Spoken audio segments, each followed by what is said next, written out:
Hello everyone, it's Oliver Harper here, and I'm back with my good friend Michael to discuss Mad Max Beyond Thunderdome. If you missed the commentaries to Mad Max 1 and 2, you can find pop-up cards in the top right-hand corner of the video. Now, if you wish to sync this commentary with your own copy of Mad Max 3, put the timestamp to 0 and press play now.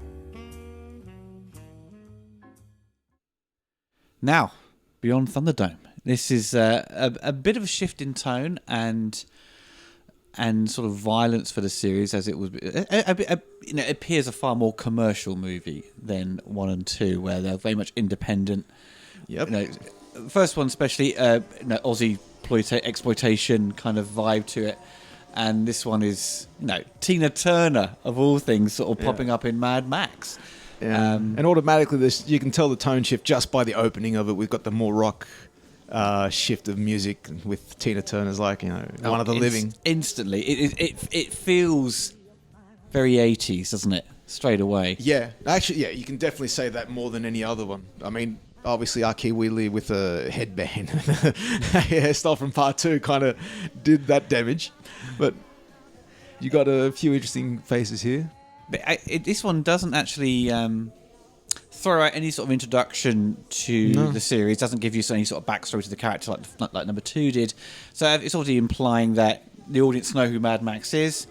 But I suppose there maybe people going into it not thinking, have I seen the other 2? But this one doesn't require you to have seen the other 2. I don't think it's sort of. It feels like a standalone kind of. No, not really. I think you kind of do have to do it, but it kind of does a 180 on itself, where it adds parts to the story that weren't in the other 2 films. So it's not so much that it's its own film. It's like it's even confusing the fans. Where it's like, wait a second, what happened between those 2 films? Because initially, this is supposed to be like a 15-year gap between the events of Mad Max 2 to this 15 year, right. If I'm not mistaken, like the first 2 films had a 3-year gap. So it was you can see why people were still dressing the same way. Dressing the same way. They were very close to what they looked like. The cars still looked like they were being hard driven, where here you see total removal of anything from old civilization. Yeah. Like the cars don't even look like cars that would have been drivable on the road. The costumes are barely reminiscent. Like Max is holding on to like needle and thread with his MFP uniform. And he's got, we first see Max, massive long hair.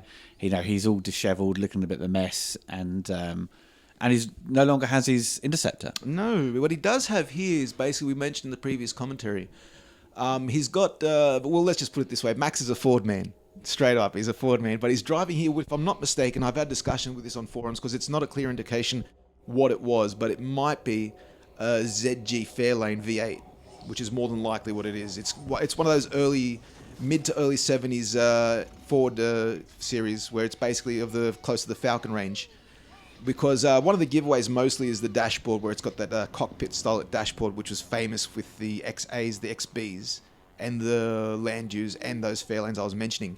So one could argue, is it in the world of Mad Max, did he just get his old Interceptor and just try and salvage it? Because I thought, as a kid, saying, he was so into that car, he just went back, salvaged it. There's that famous Mel Gibson run. You can spot him a mile away when you see those runs. It's like in Lethal Weapon 1, isn't it? Yeah. I mean, now we introduced the gyrocopter guy, who is a different character in this film. Jedediah, yes. I think it is. And it's the same actor reprising the role. Bruce Spence. So that really kind of annoyed me the first time I saw it. I remember being a bit miffed, why is it a different name? Why doesn't he recognise him? Yeah. That it felt a very odd thing to me. So it did bugger up continuity. Thus, they sort of push the idea that it is a trilogy, but it feels so far gone from number 2 in terms of keeping along a similar kind of thread of story. Even though number 2 was quite thin with its story, you kind of knew where you were going from point A to point B to point C, and you kind of had. I presume fans at the time would have had. In number 3, it's going to have this and that. And there might have been big hype for it at that stage. Maybe it couldn't live up to the expectations, which is the reason why I think a lot of the fans thought it's the weakest. I still believe, and they might be right, that's the weakest of the trilogy of that time, and now the weakest of all 4. And here we got Max getting back into something that I mentioned in the early commentary, his old Rossiter boot. And like I mentioned, that's the only thing left from the whole consistency of his uniform. Just one right boot. And it's like, in a second you'll see him pop up and put it on. And here's another little throwback. As I was thinking, watching it, he's getting his introduction to trinkets. Max loves these little trinkets. So as much as this becomes a plot point, it's not out of left field. Because you see him in the second one and the first one with the mask. He likes childish little trinkets. And I love the introduction of the boots. He's wearing one. His left boot's not the same, but it's just boom. I mean, despite, as you're saying, the fans see it as the weakest of the bunch, I think it's in terms of weakest in terms of it didn't meet expectations, but also it feels less like a Mad Max film than the others, despite the world actually being far more developed compared to 1 and 2. Angry Anderson. So I think its flaws are totally justified, but they shouldn't be. I wouldn't. It's not a film that is not entertaining. It is fun to watch. The world it develops is quite unique, and it does something different, and it goes beyond. It doesn't. Beyond Thunderdome. It subverts expectations, doesn't it? Yeah, no. To a certain degree. It's totally... I think that kind of added to the whole thing where it's like people were... It's not what they were expecting. And it did add to more like maybe they wanted more of the Road Warrior style. And I think it could have met that expectation had they made it R-rated, where this is the only one of the all 4 films that is PG-13. But if it had, at that point, concentrated highly on car chases... Yeah, a bit of this is the first reference to Fallout. There's been like some kind of day after the apocalypse. Yeah. But if it went the similar route again of having more car chases, you just go, well, it's not done. It's done the same thing. What else can they do? You know what I mean? Yeah, but they proved it in Fury Road. But maybe Fury Road had the advantage of having such a 30-year gap. Yeah, where maybe by then people wanted to see it again. So who knows? Sequels are funny that way.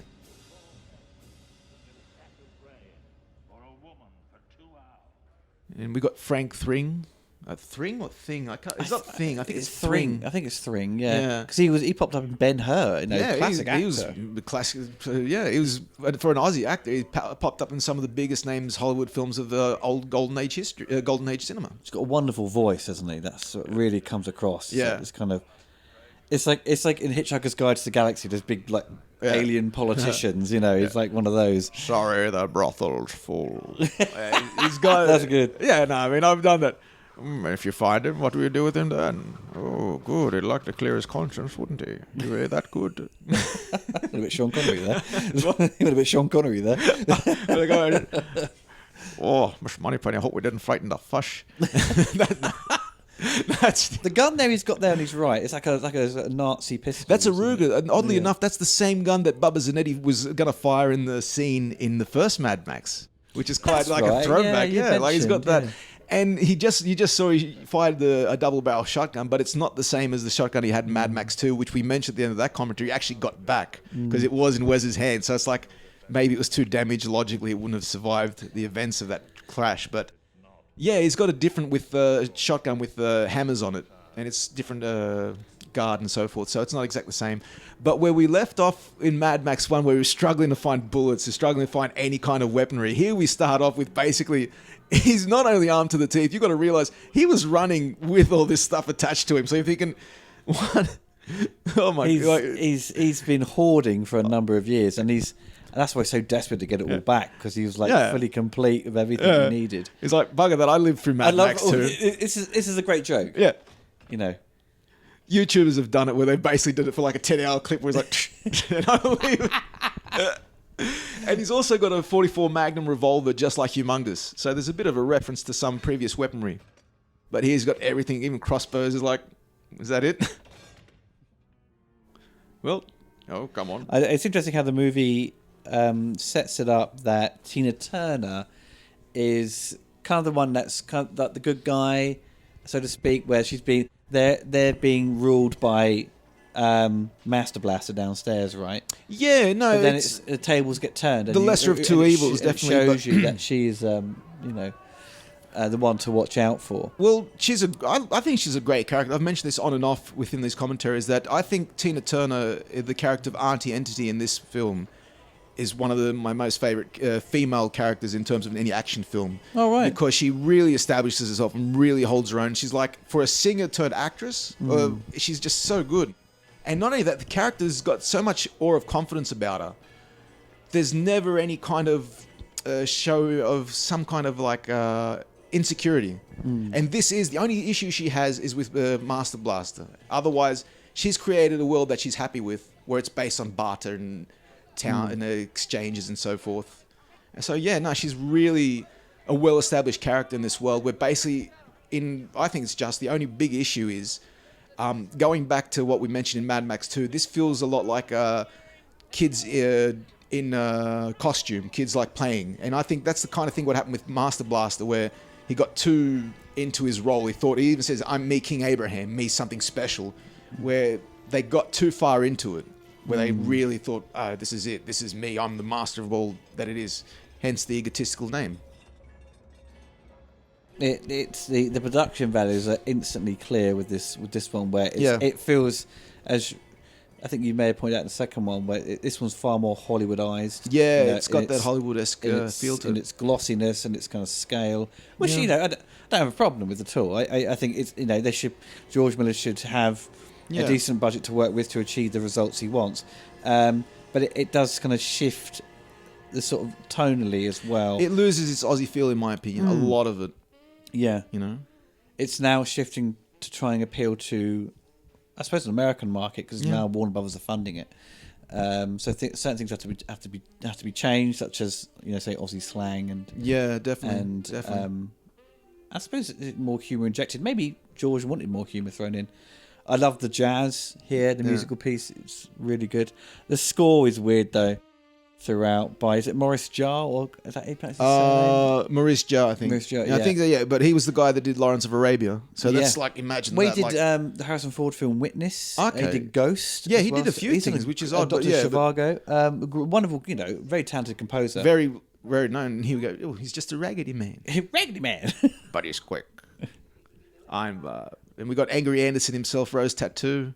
Playing again, you got two musicians in the lead antagonist role. You got Tina Turner, and you got two sort of iconic in their own right rock and roll lead singers in that regard, playing protagonists. So there's a French documentary that highlighted that Mad Max had started to appeal to the punk rock scene with its mohawks and everything. So it felt like a natural progression, and you could say where it started to throw in more rock and roll, and you can see it with the music, you can see it with the soundtrack and the style. Everything goes more towards that. Good point. And Angry Anderson, for those of you who don't know, is a bit famous for singing at the wedding in Neighbours, in that Kylie Minogue and what's his name? Jason Donovan. Jason Donovan. Suddenly, no, I don't want to get copyright, but Jason Donovan sung Too Many Broken Hearts. One thing that's good to notice here, take a look at Mel Gibson's left eye. And his pupils dilated from the damage he sustained in part 2. That's right, yeah. I mean, what kind of director thinks about that? That's kind of subtle continuity. That's things, yeah. And that's a doc. He gets knocked out by the table. Oh, this is even better. It's kind of wacky. Oh, with these kind of like these camera moves, a bit like Peter Jackson would do when he does, it's like a reaction hits. With gets hurt. It's a similar style there. Yeah, everything. Yeah, it is. Automatically, you see you got this comedy tone. Why are you hitting yourself? Stop hitting yourself. Stop hitting yourself.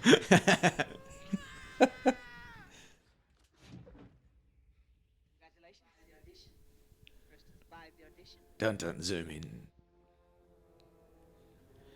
Yeah, I mean, like, it's good. You're really captivated by her as well. Like, she's very, yeah. Yeah, you got more. This is a character for me. Maybe they might have gone too far in the humor in this one. He becomes more like a Looney Tunes type character, especially later on with this character of Einbar, played by Angry Anderson. Yes. So you kind of got to wonder, is that like they stepped that line? But I laugh, so it worked. As I was saying about the score, when you've got these moments where when you're in Bartertown, it's got this ding, ding, ding sort of sound with the score, and it's so grating to one's ears. But then there's moments when he gets to the desert, and it's really well done, and it fits. But it's all over the place, and it really lacks Brian May. I can see that's probably why they got Maurice Jarre, whatever his name. I'm sorry if I mispronounce his name. But I can see where there was mentioning him showing the clips of the desert. So, who did a good desert type score for Lawrence of Arabia? That guy, let's get him. And I'll be honest, I honestly do miss Brian May. I think he's missing from this, and I think we probably missed out on a great score that could have tied all three films much more closely. It probably would have helped with the whole, the combination. Does the composer in this one, does he at all highlight Max's old theme at all? I don't think so at all. Not whatsoever. Not that I've ever picked up. I think it's totally left out. But again, I'm not a musician in that regard. There are other musicians out there that probably might confirm yes or no. Might be an odd musical cue that kind of sort of reflects on Max's old theme. Yeah. No, you'd think it would be good, but I don't think these films ever had a theme. Like, Max never had a theme for himself. You could hear it then go, oh, I know that's from Mad Max. Yeah, exactly. Then we mentioned the previous commentary where when he's dragging himself and when his knee's shot, that's the main tune. Yeah. And there's a tragedy-type triumph to that theme in particular. No, definitely. So it's a wounded Max theme, you could say, not the main Max. So with this one, George Miller has returned to direct it, but he's co-directing, isn't he? With George Ogilvie? Yeah, George Ogilvie, George Miller had worked with on The Dismissal, a TV miniseries, which had a bunch of... each director did a different episode. So okay, like a Twilight, where George Miller later went involved with Spielberg and, yeah. That's right. So John he had Landis. one episode directed by Ian Bryce, who went and directed The Saint, things like that. These sort of famous Aussie directors. Yeah. And Aussie, at the time, when they're sort of scouting locations, at Byron Kennedy, he had an accident and he was killed, scouting for locations in a helicopter. Yeah, because Byron Kennedy was a helicopter pilot as well. And when basically what happened was when this was early in conception, they were location scouting for it. Like Warner Brothers got involved, I imagine, with the success of Road Warrior. They said, okay, we want you to make a new film. Here's the money. And I'm assuming by then they'd already, everything was in the works, the contracts were signed. And Byron Kennedy was location scouting. And as a helicopter pilot, and he crashed, and basically he died as a result. And that, if I'm not mistaken, really affected George Miller, as it would anyone who lost a close friend, where it's like, you know what, I ain't got the strength to do, or the motivation to do as much as I could. So they brought in the second George to do most of the dramatic, where I'm pretty sure Warner Brothers is basically, look, we've got the contracts, everything's signed and going, the wheels are turning, let's try and get this over and done with. What if we got you just to do the action, and we'll get the other guy to do the dramatic? And there's that music you were talking about, the Bartertown theme. But the movie already started off on a bad foot in that regard, with that sort of situation where you lost one of the big key components of the Mad Max franchise in Byron Kennedy himself.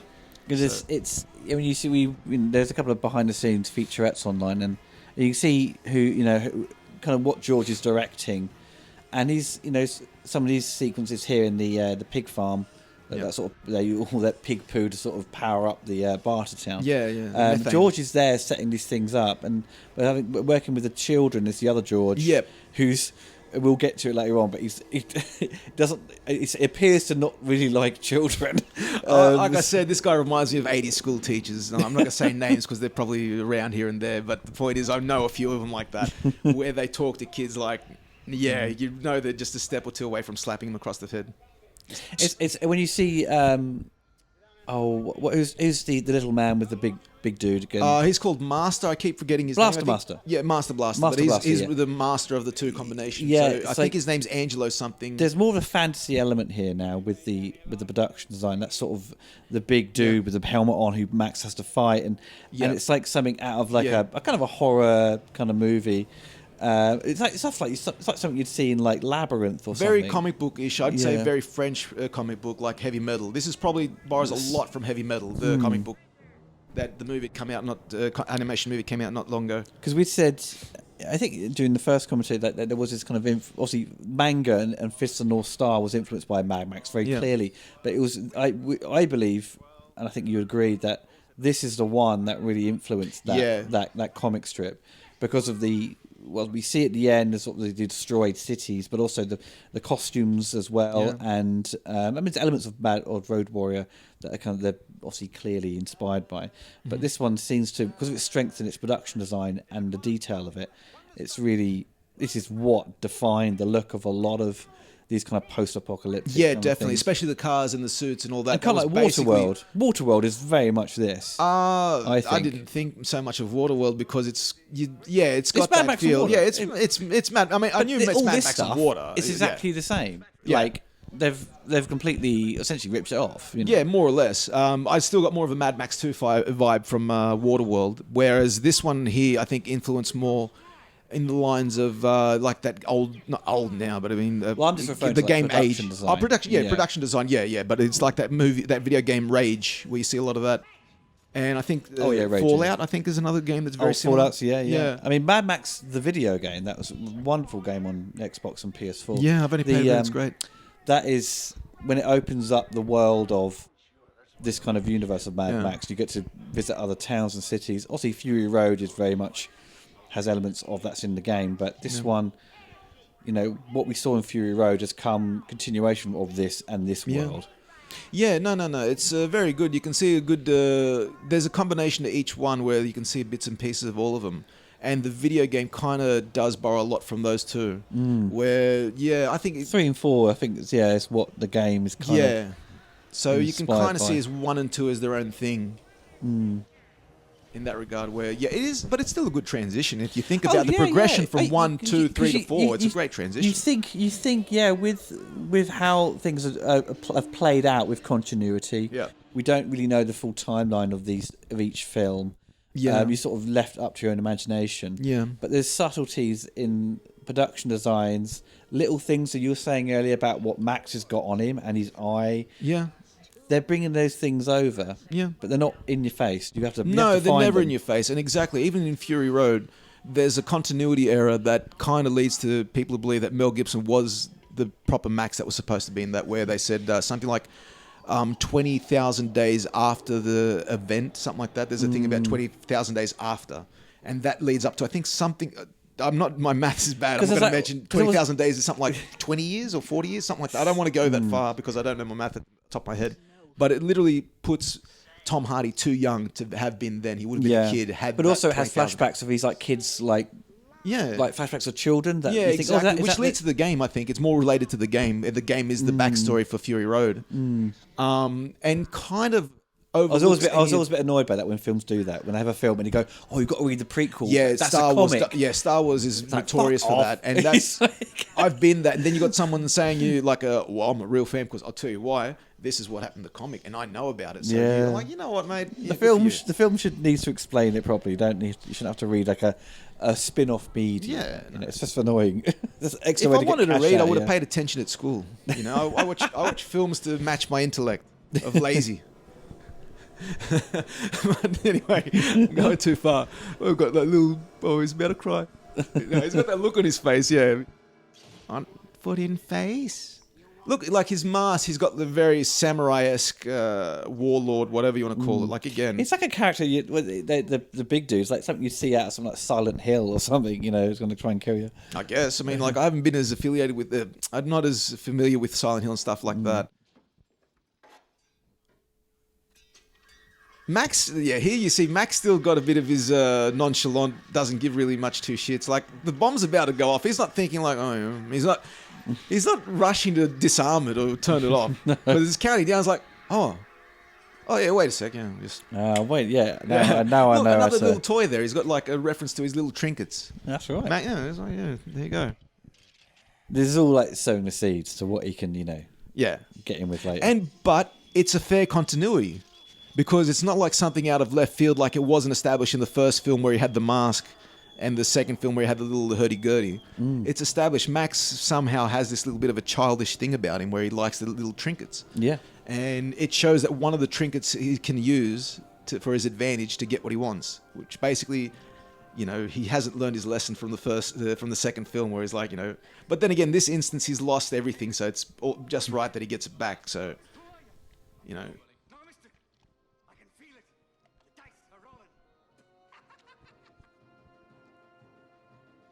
The music comes back in again. I like this form of agreement with a spit. It just seems so like he knew exactly like you knew exactly like he doesn't know, but this is the world. But it showed earlier on when Frank Thing was making a deal. Transaction completed. Yeah, but it's very personal, and it is personal. You're putting your spit with their spit. I mean, obviously it's a low form of a contract or agreement, but it feels like what? All that's left for me is to spit in my hand and shake yours, and we've got this deal done. Chance decides. Oh no, I better not do that all the time. This is, Roger Ebert And I think also Gene Siskel as well. Yeah, they both pretty much... They love this movie. They did. More than they did Roger the second Ebert's one. Like 4 out of 4 stars. He said it was the best of the trilogy. And I think he put it in his top 10 1985 films of that year. Yeah. I wouldn't, he said it was one of the best films of that year. And What came out in 85? I found that a bit Rambo and Commando. Yeah, I didn't think that. This is an action film. I never affiliate with that year, but I always affiliate Rambo and Commando. Obviously, they're more military based. Yeah. But what else came out in 85? I'm trying to think. We just did the documentary. You think we'd know? Yeah. Well, not in terms of action, but in terms of other films in general that came out in 85. Ghostbusters was 84. I think 85 was one of those quiet years in that regard. It wasn't a big year. Like you got 86, you got Aliens. Rocky 4 was 86 or 85. Oh, bugger. I like the setup here. It's very because it's by the law, by the book. It's very much staged. I mean, on purpose, it's staged to be oh, the law's been broken. We must get this person here. Oh no, the alarm's been broken. It's it's that bit where could you move a bit to your left? Where they're faking what they're supposed to be doing. Anyway, but he master, Son to the law. Everyone's involved. They're really laying out the law. What's going on. Also, with the style of photography in this movie, it's a lot of backlighting. Yeah. Like Ridley Scott would do. But it's what music videos were doing at the time. And also we saw with Duran Duran's Wild Boys, which is clearly Mad Max inspired. Okay, I haven't seen that one. They had all the gear from Mad Max. And he's on his... And Simon Le Bon's on his kind of what was it? This kind of propelling blade. He's stuck to it and he's spinning around. Okay. He nearly drowned actually because it got stuck underwater. Mad Thunderdome. That music there. I've heard that before. Something else. But this is probably more closely related to Lawrence of Arabia. That music, it reminds you. It's the music when it introduced RoboCop 2. And he pops up through the thing, and the city opens up because RoboCop 2. Probably, I can't remember that. Yeah. I'm not as good as music as I mentioned here. Hell of a lift to get to the bloody to get the front seat. But yeah, isn't it good that we were shown here that Master Blaster is very much runs Bartertown, but you can see Auntie gathers a lot of respect here. She's like Auntie, she is it, and that is what's so good about it. Everyone has massive respect for her. And she's cheering. She's like, welcome to another edition. This is mine. And everyone's agreeing with her. But she's kept order. That's the thing. She's created structure. Yeah, that goes back to sort of when we mentioned with Humongous, where he gathered the people. He was the guiding light. And I think that's basically what is in these series, is there's this guiding light, and the same with one of the ladies in the Lost Tribe, where she's kind of the same. Savannah, I think her name is, where basically it shows... And here's a nice little backstory talking about Hard Rain, which is a result from a nuclear explosion or whatever. And they're talking about fallout. Yeah, and they talk... Yeah. Yeah, here's the thing I kind of mentioned. I kind of get the need for a Thunderdome, where basically you have two people. They mentioned before it was like nations started a war that took out everyone. Here, if there's two people got an issue, you've got an opportunity, settle it here. Two men enter, one man leaves. Are you willing to fight for your own belief in that? How right are you? And I can see that as a necessity in this world. And you're going to need some elastic jumping thingies to sort of get around the Thunderdome. It's just a very cool action sequence where we get to see Mel do some sort of spins in the air and they play up with a bit of comedy. Dying time. What is that symbol there? I should know this. It's a car symbol. Yeah, the wings of the car. Like in Ferris Bueller's Day Off, his mate Cameron Fry is wearing it on a shirt. So I don't know. Anyone in the comments will know that what it is.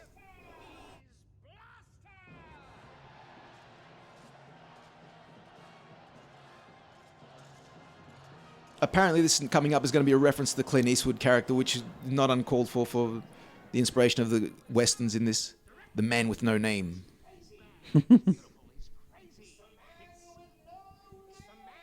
All of a sudden, Clint Eastwood gets pushed in with the Sarabi. Hey, I'm not in this movie, man. It's the wrong guy. And then he'd have a cool Indiana Jones scene where Blast is coming at him. He pulls out his gun. Spins it back in and walks out. Why'd you eat the ice cream off the floor? It's a bit of an Eddie Murphy reference there. No, even the convicts are let out to sea.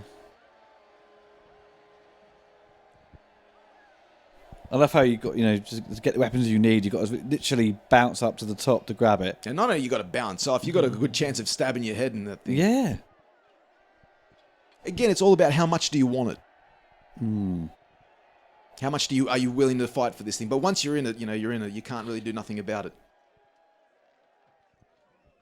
Thunderdome's simple. Get to the weapons, use them any way you can.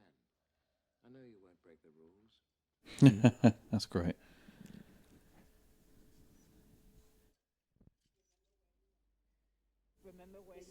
Yeah, apparently that chainmail weighed like a ton. Really? Yeah, I think it was like. Look, I should have wrote this down. I think it was like 120 pounds. Blimey. Like that's a bit extreme. That might be. It's a bit supported too up much. with on her shoulders though to sort of take off the weight. Yeah, on the shoulder, but Yeah. that is a real chainmail thing. And I can tell you from wearing stuff like that in butchering with the gloves that we had, they've got some weight to it. Because they're loose, their weight shifts a bit, but they're not light. And she was wearing that according to that. It was heavy.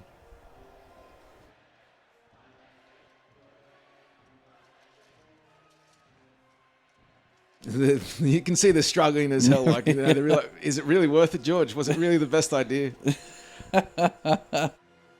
And I don't know if we mentioned they brought back Grant Page to do the stunt coordinating in this one, where he was from the first Mad Max. So he's back in this one here, and he was replaced by Max Aspen in the second one, but they brought back at least one crew member from the original Mad Max. See, this is a sequence where if you had like two characters who could like two superheroes, whatever, they're fighting in space, you could have this. It creates this weightless environment when you're fighting with that kind of bungee cord thing. You could comp out those wires or those kind of elastic. Now you would to back create then, something quite interesting. Actually, yeah. Now you could, but back then it was a different story. But I mean. I'm trying to think what inspired this. I'm pretty sure it's a circus thing that inspired this bungee thing where it's like, wow, that looks good. Wouldn't surprise me they didn't put it into like American Gladiators or something, Probably. I remember that came out like early 90s in Australia and that just was so massive in the first year. Oh, we had the UK version just called Gladiators. Yeah. They were saying we call it Gladiators. Wolf and... what? One character Oh, they had Wolf, so many weird names. which was the guy who was in the advertisement for the Barbarian video game with the sword for the Commodore. And Specky. But it was quite interesting in the behind the scenes, wasn't it, where he was getting stomped on? And we Mel were was watching like, behind the "Get scenes, off!" and Mel, get off me, he just went. I can imagine the guy doing Blaster couldn't hear everything well because of the mask. Paul, tend to get off. Yeah, it's like, get off, Paul. They probably had a bit of they were pissed off with Mel on that day, and they said, "Bugger, and just keep jumping. I'll show you to be a Hollywood wannabe." But it's interesting. Look at Mel's career at this time. He had done this movie, finished this movie, but he didn't have anything for another 2 years, and that became Lethal Weapon, which then gave him another boost in his career, where another franchise that Martin Riggs went on longer than Mad Max. Yeah, this was like the first stage of his career with that character. Then that character was essentially over with, and then he had this news phase where he obviously worked with Donner for quite a lot, Richard Donner. Yeah, and then became a director in his own right. Yeah, no, he did, and he had an interesting career before this too, because he was breaking into certain mainstream movies. I think he did not long before this. He did The Bounty roughly about a year before this, and that had some big names in it. We got Anthony Hopkins, Liam Neeson, Daniel Day-Lewis, oddly enough. And that was an interesting movie. And you had Vangelis doing the score. And I still like I listen to that every now and then whenever I do some work and need to listen to music. And he also done, I think, soon after Mad Max 2, probably 1982, he did The Year of Living Dangerously with Sigourney Weaver. So he was breaking out. He was getting established. He was really getting there. And he also did I think The River with Sissy Spacek at this time. So yeah, but not action by any means in the sense. Like this was his action outlet until Lethal Weapon. Yes, that's right. And then after that, he did a couple of other films, but not really an action star in that regard, would you Not call him? really. I mean, that was a point where some stars who do a variety of different movies, where we have, if you got Mel Gibson, he did the Mad Max Beyond Weapon, then he did like What Women Want, and because in between that he had A Man Without a Face and Forever Young. I like Forever Young. That's a nice film. Yeah. So it doesn't really make him an action star. It doesn't. It doesn't. That didn't define him. No, it didn't. But he's. But you can see here clearly he's actually into it, like because you see behind the scenes he's physically doing this. Yeah. So he's physically Mel's doing capable and he's really into it. He's jumping around the set, isn't he? And who wouldn't? I'd love to do that. No, I mean, I think that's one of the things that's missing from films. Any actor who says like, who loses that effort, it becomes a shame because you see it's gone out of the film and you kind of like, it's still good, but it's not the same. It's the hands-on moment, approach. isn't it? Because you had said when we did the first film, because there's a guy with sort of mentally challenged. Yeah, mentally challenged guy here. And then he sees him here and he can't do it. Yeah, he can't. And the thing is, I always assumed, for me, it's a throwback to the character of Benno from the first Mad Max film, which was Aunt May, which was May's son, which we had a discussion whether or not that was Max's auntie and that's if this Benno was his cousin, which fits into this idea. Is like, he's like come face to face, it reminds him of Benno. Either way, it reminds him of Benno. Yeah. How closely attached he was to Benno, it's a different story. But I can imagine this is the moment where Max... You can't do it. Kids wearing masks, kids playing a game. Yeah. When reality hits, like, this kid's just broken his arm. Like, we better stop playing type thing. And he says, like, he's got a mind of a child. Yeah. And exactly. The mask comes off here as well, in the glasses.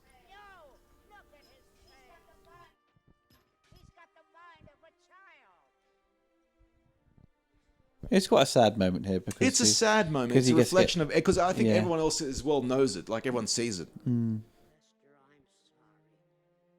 This wasn't part of the deal. This is probably the evilest you could say that she becomes in this film. Like you can see her; she's angry, but then Auntie again, Bessie. What? Auntie Bessie. But you can see when in a sec when.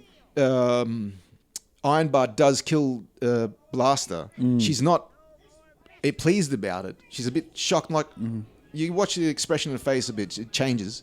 She's not into it.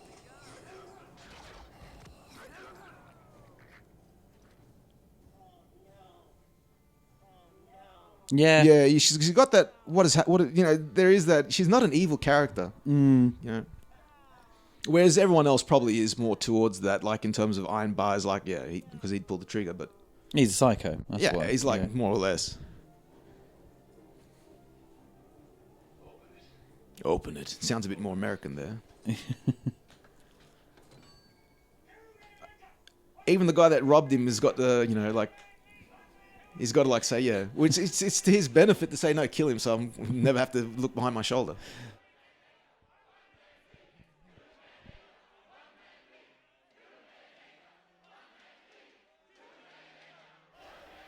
Yeah, you got an issue there, haven't you?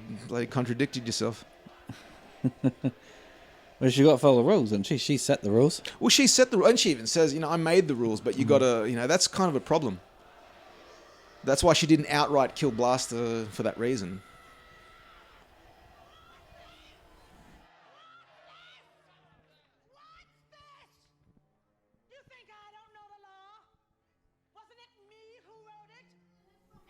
You can hear it. That's her singing. That's a singing voice coming out like that. Is nice. I shouldn't be doing that. No, articulation. Where she's got that. What is there's a word for that? It's a kind of rhythm. It's not a rhythm. That is a music coach, a singing coach, whatever you call it. A vocal coach can tell what that is. There's a word for it, and I've heard a bit here and there. But there is moments where she often talks very quickly, like she's trying to get through the dialogue as quickly as possible. But there is moments where I think she should have slowed down her voice to give those some of the bits of dialogue a bit more dramatic. It's not bad acting delivery. By any stretch of the means. No. It's just like a choice of acting that might not have been the right one. You see, like Madonna when she started doing acting. I mean, Dick Tracy, she's actually quite okay in it. Dick Tracy, I've not seen Evita, but I haven't seen that. That was supposed to be very big. Yeah, so she's apparently very good in that. But I've seen her perform in other movies, and she's effing terrible. Body full of evidence. It's Body of Evidence. No, we're going Body of back to Evidence. I remember that. It's a joke, but it's called Body Full of Evidence. See Willem Dafoe, the human tripod. And He gets covered in wax. And Madonna in her slutty best. That's, anyone who knows I'm referencing, that's the 12th Man. Sorry, guys. It was like... There was, what was it? Die Another Day. She's terrible in that, so a little cameo. Oh, geez, what an actress, eh? Die Another Day. I've not seen her in that. The only other film I've seen her that I've seen well enough to judge is In a League of Their Own. And she's not bad. There's one scene in particular where she's going off, I'm not going back to the street. And she's got this weird moment. I suppose, we're musicians who become actors. There is, because they do have this sort of acting opportunities because they're in music videos at that stage where they have to either a lot of the ones in the 80s had stories to them, so they could think, oh, okay, I can do this, I can do a feature film. Fuck it, let him sing all his dialogue. It was let him sing all his dialogue. We gotta win this race. We gotta win this race. Elvis wants a lemonade. Like that cool refreshing drink. I love that bit. So yeah. Oh, geez. What's that? That's like the second reference or third reference to Delirious. There was this transition now with the story, because now it's the Mad Max vibe of the movie is kind of now shifting to essentially it's like Peter Pan. Lost Boys thing. The Lost Boys theme to it. Yeah. So what I read online was that the script was supposed to be like Lord of the Flies, right? That was then tailored or shifted around to incorporate Mad Max. It's a bit like we saw in the 90s, where we saw like an action script be tailored to be a Die Hard movie. Yeah. Like Rapid Fire 2, I think it was going to be a Die Hard. It was supposed to be a sequel. It was shifted to Die Hard. Cyborg? Simon Says. No, Cyborg with Van Damme. Was supposed to be Master of the Universe Part 2. They did that a bit. So Rapid Fire 2 was called Simon Says, and that got translated into Die Hard with a Vengeance. Okay. And there was, I think maybe like an Under Siege script was changed to something else. But yeah, so this is the shift. So you kind of had this weird ideas incorporated into Mad Max, and it worked in many people's eyes because they loved this introduction of these children. Yeah, no, and when it comes to child actors, they're not bad. I mean, they pretty much do what they're told very well, and I mean, we saw behind the scenes what was being done to him. But yeah, I do think ultimately, once he does meet the kids and has to, where they all think he's some sort of, he's come here to save them. Yeah. He's this kind of pilot called Captain Walker. Yeah. And there's this painting of him, like a perfect picture of Mad Max. I think they did after the fact. That's a bit weird, I thought. Yeah. But I do feel that the movie does kind of become a bit of a slog at that point, where it just comes to a grinding halt because there's no action going on, and there isn't really much in a way of sort of interesting dialogue. It's just the kids kind of just rambling on with this dialogue that is kind of grammatically really bad, and which makes good sense because it's one of those things where it's like without adult supervision, if you know words without reference and text, they might be a bit of a random. Yeah. If it, that's. Yeah, I wouldn't argue that. Yeah. But it's like, because Max is just kind of stuck there. He wants to stay there, and he's kind of sick of like. Yeah, no, he brings back, says, we're going to live here a bit later on. He says, we're all going to live here. We're going to be thankful. And we're going to live long lives. And I've got Mr. Dead in the pocket. He seems content after all these years of traveling, or whatever he's wandering. He's like, no, I'm this, and he's right to do so. I mean, that's probably the best opportunity he's got to do anything, which is ironic because that's exactly what they were kind of after in Mad Max 2. That's kind of the location sort of thing where fresh water, plenty of sunshine, nothing to do but breed, which is basically, yeah. Now, this always bothered me. Maybe the horse was dying, but for a place that's scarce on everything, I find it a bit weird they'd sacrifice a horse just for the sake of getting rid of someone. You'd take a camel, wouldn't you? Sorry? Well, I suppose they wouldn't sacrifice a camel. Definitely not a camel, but still, that's either food or that's a lot of things that can be evolved around that horse, so who knows?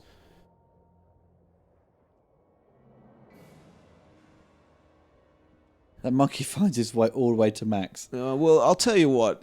If Max had been clever and kept a dog like he did in the first one, this movie wouldn't have existed. He did get shot, though. No, but I mean, you saw what happened. He got hijacked by the gyro captain. All he needed was a dog, just like the first one did, where he jumped at him. And there you go. The Mad Max 3 would have been over in the first 2 minutes. Yeah. I mean, no, it's exactly what would happen. All we need was the a end. dog. Where's the Thunderdome? Isn't there supposed to be a guy from the desert coming there? What? That's... I love the convenient sort of sinking sand. What, the screaming of the Yeah, monkey? just where the horse is. Oh, it is. Oh, it actually is a... Sinking sand. Mm-hmm. I don't know, but I've heard like there is a lot of issues with that. Like that is a thing. Where if something is weight stays in one spot long enough, it will sink. That made me jump when I watched it the other day. I was like, fucking hell. No. I completely forgot about the monkey. You see, I think Max should have had a beard at this stage, like you see him at the beginning of Fury Road. It would have matched the hair. It would have matched everything. Because if he's got the effort to cut his beard, you'd think he'd cut his Really hair. matted hair, isn't he? He looks like an 80s rock star, doesn't he? Yeah. Now just wandering. This is where some of the great photography comes into play. Yeah, you can see a bit of... and it's the same cinematographer, isn't it? It's Dean... I keep forgetting his name. Look at that. That's great. This is so Fist of the North Star. Yeah, definitely. I've got a bit of a Return of the Jedi kind of vibe with the desert here as well. Like, you know, with the barge in the desert area in the Tatooine. Oh, yeah. Like, it's got a bit like that look to it as well. But here you got your classic Lawrence of Arabia. I'm surprised... John Williams does it, where he references other movies, but he usually does it when it's affiliated with in another Steven Spielberg movie where he'll put old music. I'm surprised this musician here didn't put on a clip from what's his name? Lawrence of Arabia, yeah. And down goes Max. Again, backlighting. That's great. Yeah, it's coming back here. It is definitely the most 80s out of the bunch. You know, well, obviously inherently, but if you want to see, definitely it's a lot of the visuals that you saw in other films and what was going on in pop culture at the time. Razorback, I think, came out the same time this one did, 85 or 84, probably 84. Yeah. And if you look at that is Russell Mulcahy. He was famous for doing I think he did Duran Duran, or no, he did something. He directed Wild Boys. Yeah, Mad and Max if you look at that, one, and that's the funny thing, that's directed where they directed Mad Max 2, and it's got a lot of these lighting. It's so art over substance, style over substance.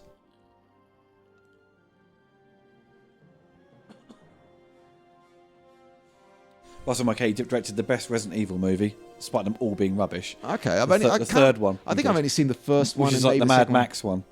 Yeah. Well, there you go. Like, you kind of wonder, like, is the music here is all that slightly.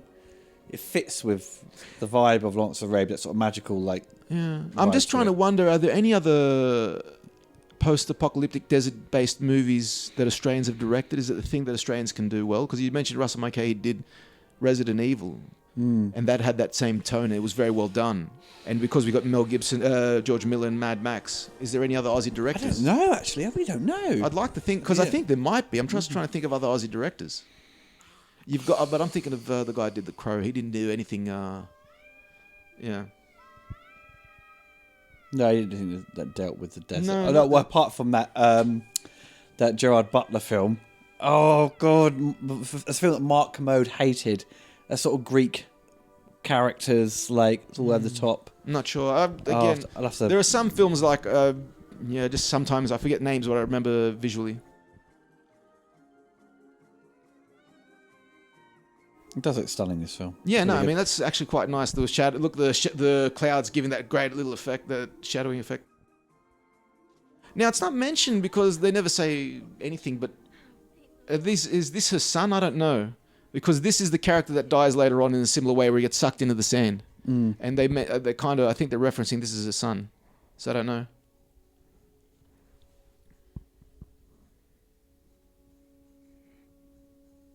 And the Lost irritating Boys. Kids.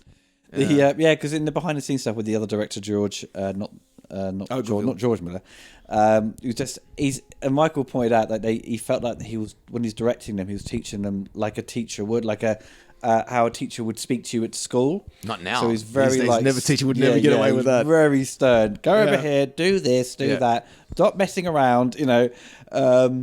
And it's a completely different style when you see like Spielberg or Richard Donner or Chris Columbus directing children. It's so fundamentally. I still, like I mentioned, I won't say names, but I still remember one teacher flat out called us all dickheads in the middle of the class, and he didn't do it. Oh, you bloody dickheads! He'd be like, you know what, you guys are all dickheads, and he did try to do it in the classiest way possible. I'm thinking, well, well, F-U-C-K, sir, F-U-C-K. Look at Mel; he's just like blue. He's just glowing. It's that orange. No, I was going to say he's like orange. He's been frozen, like by Sub-Zero.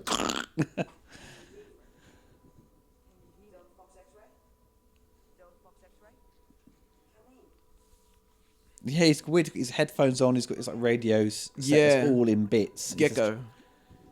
Yeah, it's like, again, these are kids that have no reference, and we see later on with they're using a gun like a walking stick or something like that. Yeah. And the bullets is like decorative.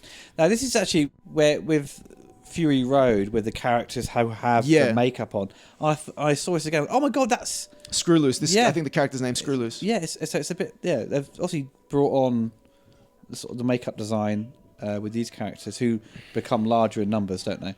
Warner Brothers reference. Bugs Bunny.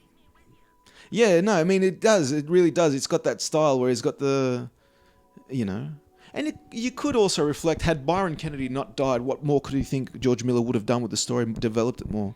Where probably, imagine if the kids did have more like this, because you only got one character who's in white. What if a few of them were like that, and what if they represented a certain aspect, faction, faction of it? Yeah. So it is like, with the second one, it introduced more characters, but it didn't expand things too much. You had this.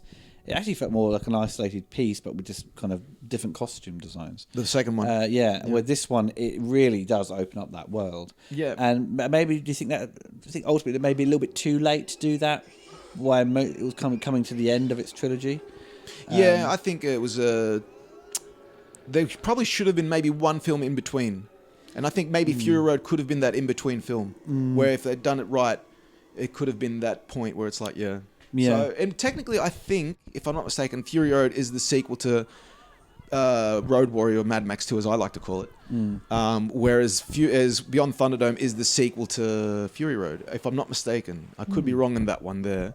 Again, that's just going back to reference because the car, Max still got a car that's very similar. He's got the Interceptor, which is very similar to As It Was. Where here you see nothing even close to anything that looked like those. Yeah. Mel breaks a smile here. I remember, I don't know if it's in character or not, but he's like, shut up. Yeah, he's like, what? You'll see in a second. Yeah, so I probably broke character. This is Mel Gibson, because apparently Mel Gibson's very fond of children. Like, he has got eight of his own kids, whatever. So I can see this being more. Has he directed films with kids like Richard Donner? Like, you'll see him smile here, like, yeah. He's breaking his smile. I don't think he has. No, I don't think. I don't. He's done Man Without a Face with. I can't remember if it was. Did he direct that one? Yeah, he directed. That was one of his early films, and that was like before kids, but that was a Braveheart, dramatic film. So I wouldn't say that's a kids' film. Because this guy here, he takes his allegiance with Max. At first I thought he would be like sort of fighting for sort of dominance because he's another male. Well, Max has got his fist closed, ready to fight. Like, it is like an alpha versus alpha type thing where they're ready to go for it. But she's ready to go. She, the other lady, she's like, Bell's got his fist is ready to throw a punch. He's about to go. Yep. His aura, like you said, that blue aura, like before. It was that blue aura. I ain't bullshit, man. It was blue. Charlie Murphy reference. I've got to stop. I'm throwing too many Eddie Murphys and Charlie Murphys in here. Maybe just one more later on. But anyway, I could not imagine working for how many hours with muck like that in your hair. You just go crazy. Oh, yeah, you just want to put your fingers through it. And there's water right next to you. You literally like want to dunk your head in. Oh, definitely.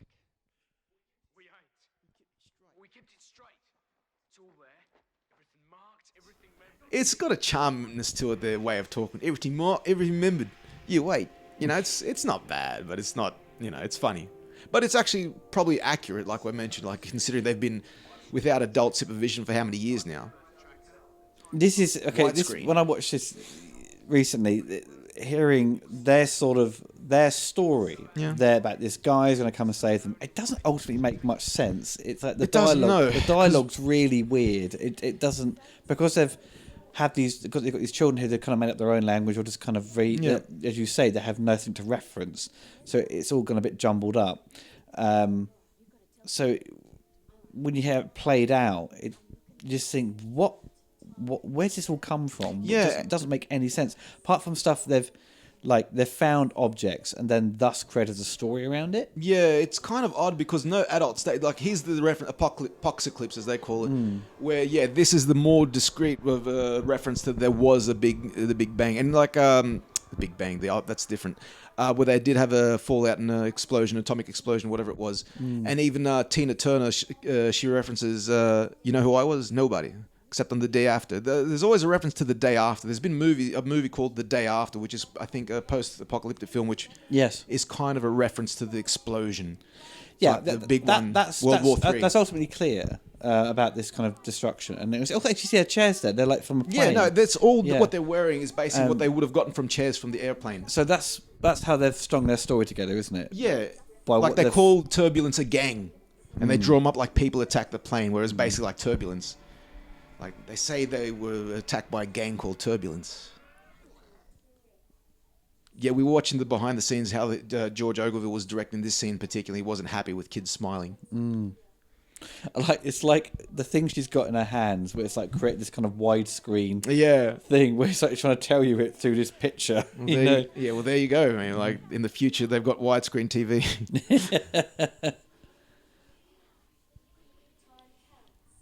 You got to wonder, though, what's his situation? Is he a sickly person and that's why he's by himself? But I think he's the keeper of the grave, I think there's somewhere mentioned, because he's got the skeleton. Right. He's the keeper of the dead. So in this world, he'd be like Hades, if I'm not mistaken. This is great. Yeah.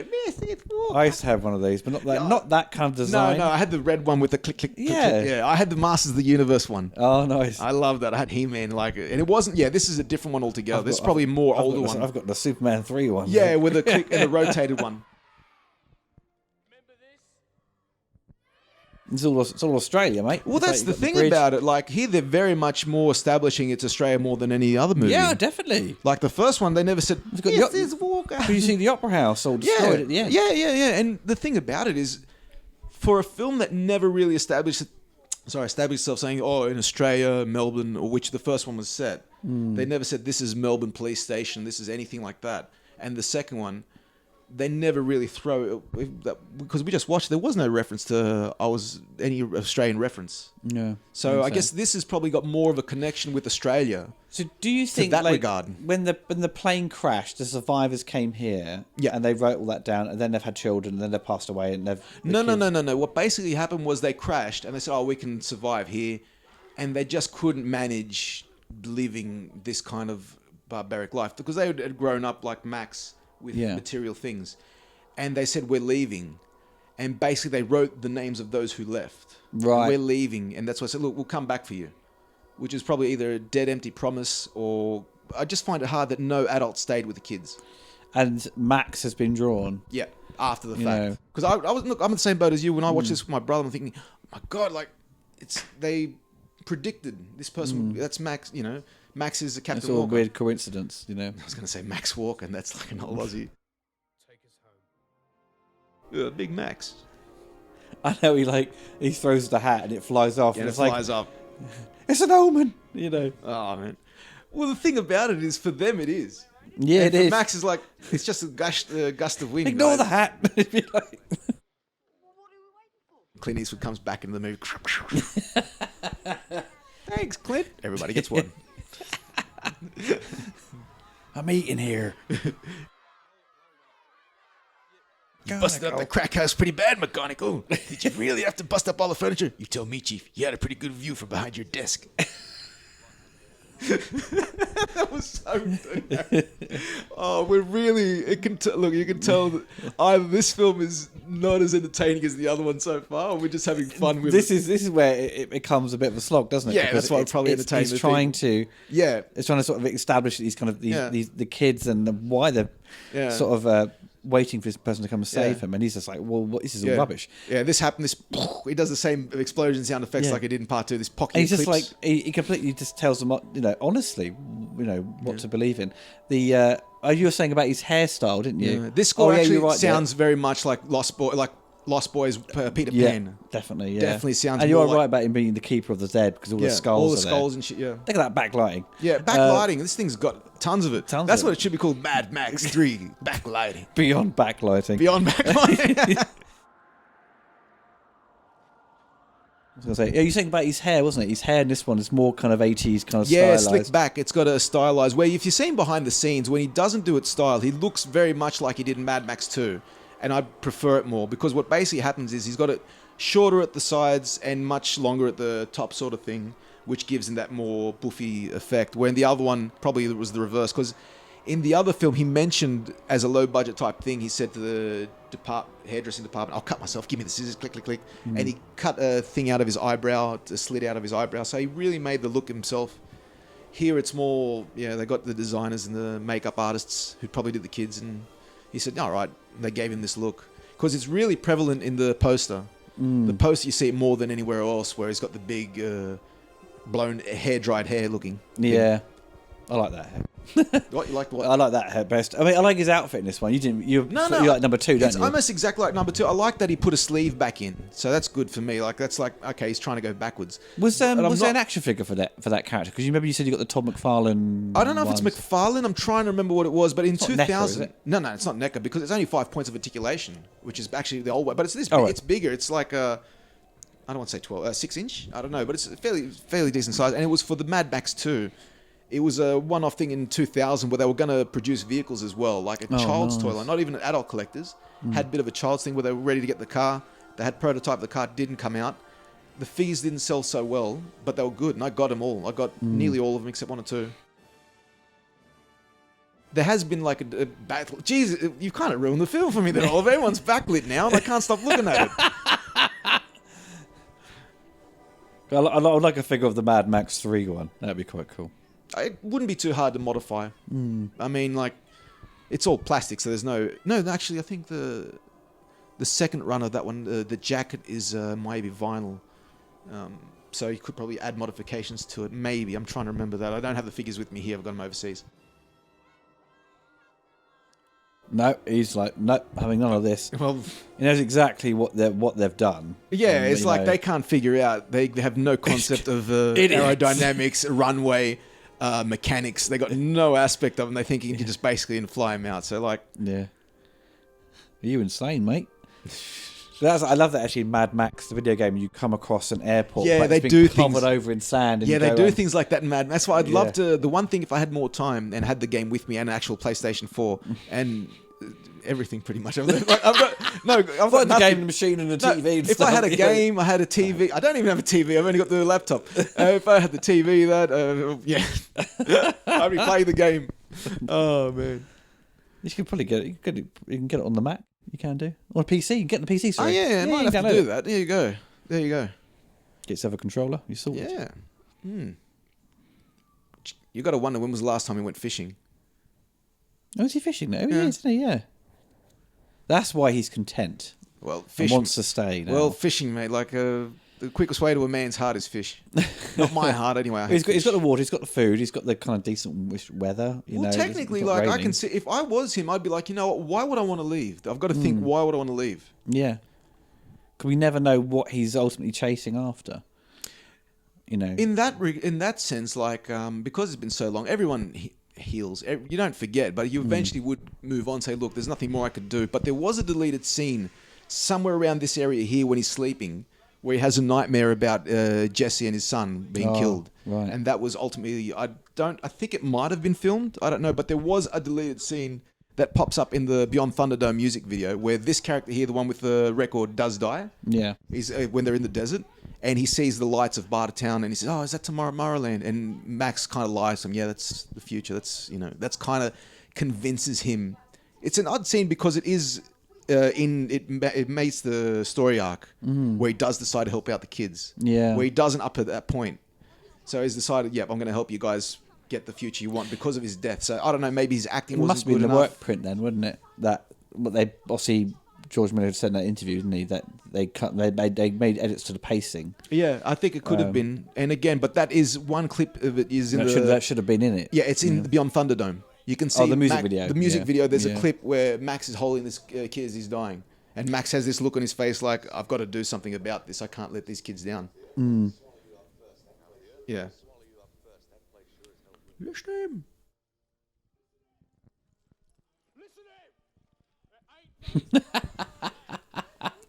Ain't no Tomorrowland. He's got words from his ass stuff to his mouth. He's basically saying he's talking shit. Yeah, and he's like the little, this is a nice little bit, like, give me that. He's like, well, my spear.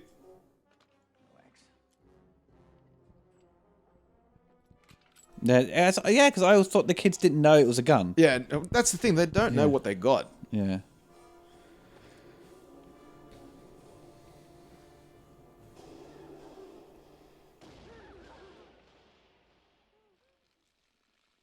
And this is, I like Max's speech here, but laying it on the line, like he's saying, look, who I am. And you kind of would believe it after all he's been through. He's kind of got this thing about death where it's like, you know what? I cheated so many times. I'm not Captain Walker.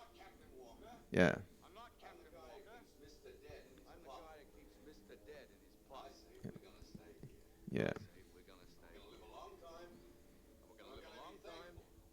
And we're gonna be Yeah, like he's not cynical. We're thankful. We're not. He's not saying, "Oh, whatever person or whatever thing, whatever brought this down on us."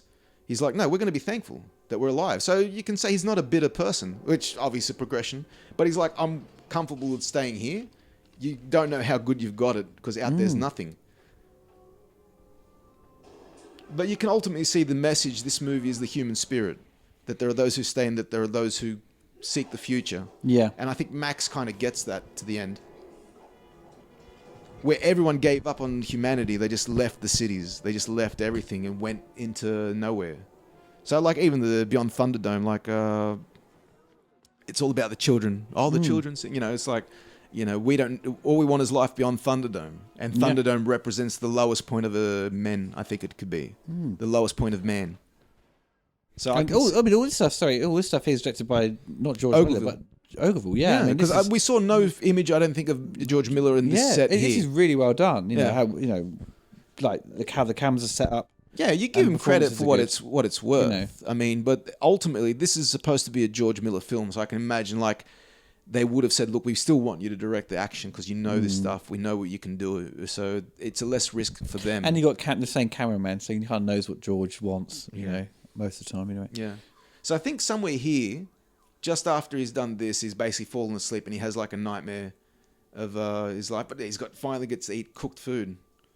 He had fruit earlier on, so I guess he's wondering, geez, chicken. I'm going to stay here and eat all your food. That's what we're going to do.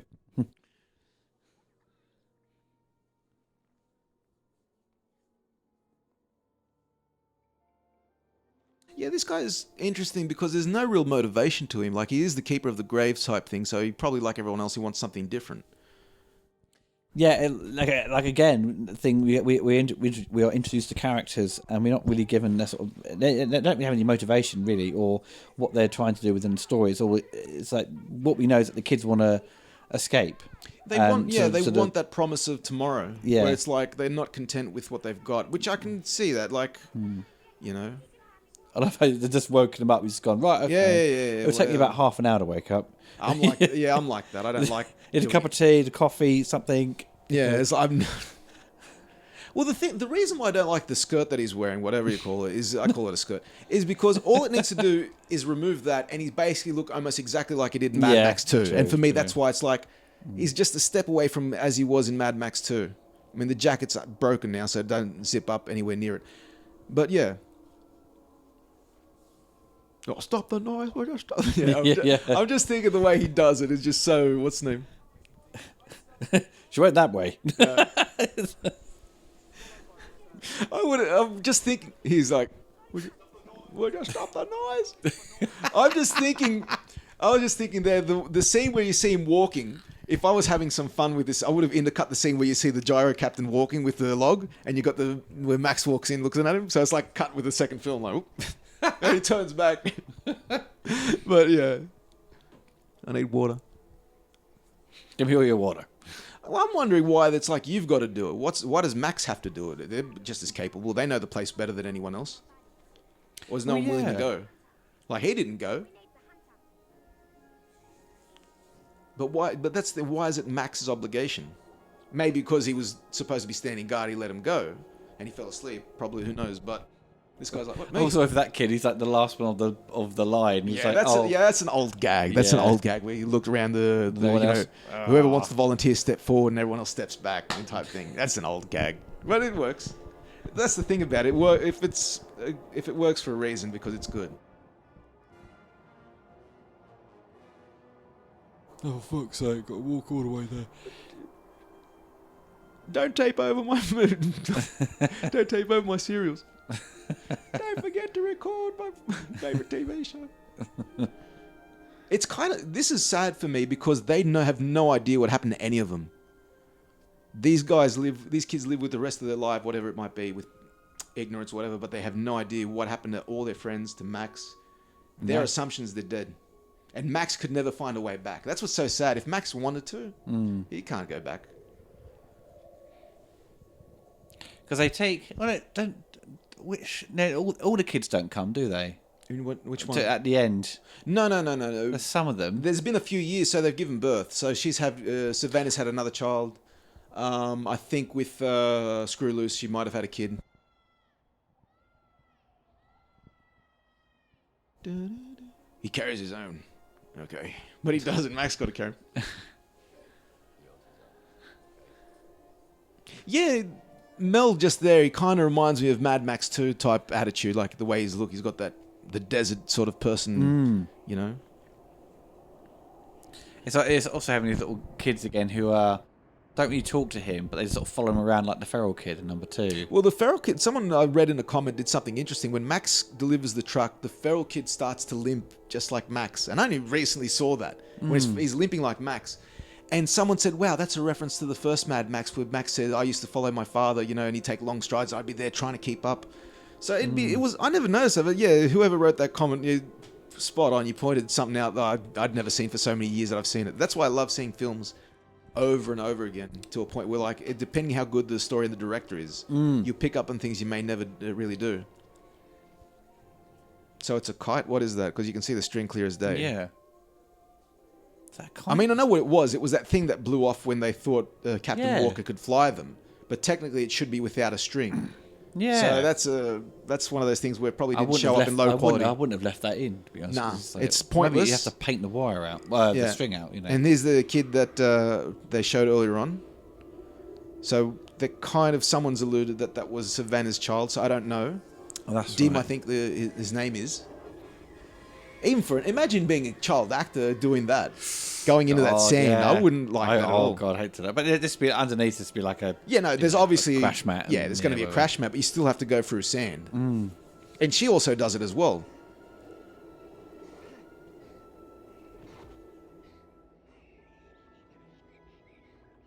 And they took his monkey. Who gave him the right to do that? That's what I want. I came back for the monkey. Oh, Joe. Kind of want to slap her across the face. What did you think would happen? You know? Max warned them, don't go out there. They're pain in the arse, these kids, aren't they? Sometimes some kids and some things are in that regard, where it's like, they can be annoying to plot. Like, you know, I've been watching old episodes of Ulysses 31st Century, whatever it calls that cartoon. I don't know if you've ever seen it. It's an old one. Ulysses. Yeah. Yeah. And there's that blue girl, and she's so annoying in one or two episodes where she does everything they told her not to do. Oh, but I got to save my brother. Oh, and she wrecks the plot of the story type thing. Again, anyway. Now, this is nice lighting here. Like, this is great. Great. Why is everyone's just gone for a nap? They just it's like they pulled themselves out of the sand pit, and just gone. Let's have a kip.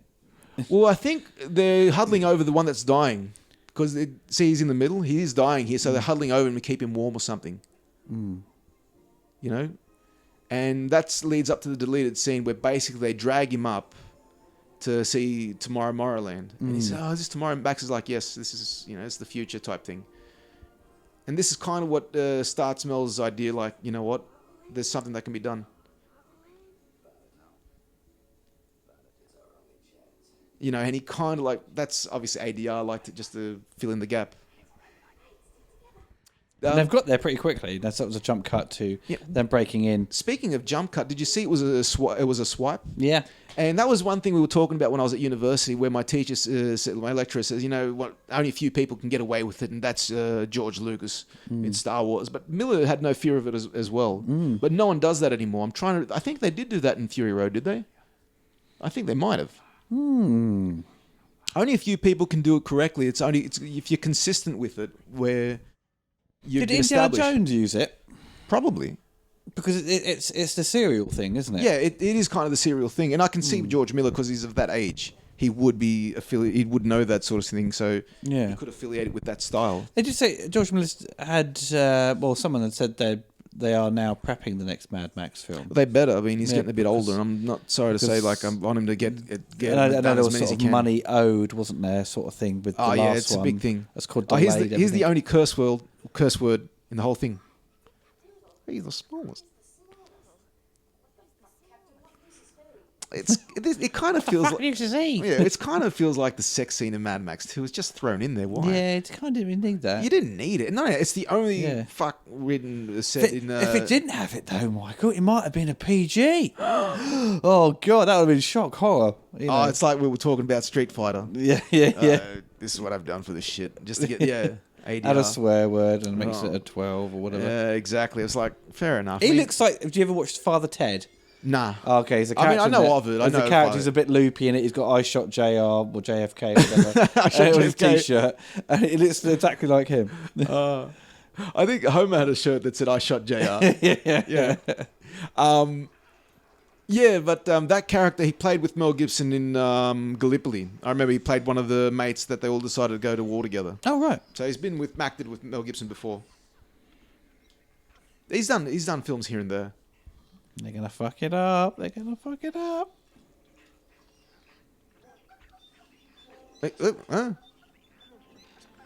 Huh?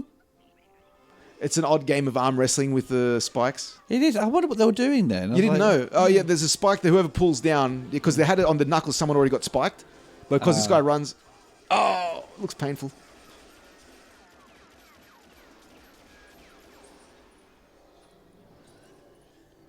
Again, but going back to bodybuilders, man. You got loads of them around. Yeah, there was one earlier on. There was a meat to eat, haven't they? So then, I think it was her or not, but she was one of the operators of Auntie's elevator you saw earlier on, and she was an Australian bodybuilder, and I'm trying to remember her name. She had made a bit of a name for herself. She was pretty known. Oh, it could have been, I think, now that I'm thinking about it. Oh, geez, I'm going to forget her name. She was famous in that Pumping Iron 2, The Ladies. I never saw that. You never saw that? No. Yeah, it's an interesting thing because it had controversy because she was an Aussie bodybuilder. It could be her, probably not. I don't know.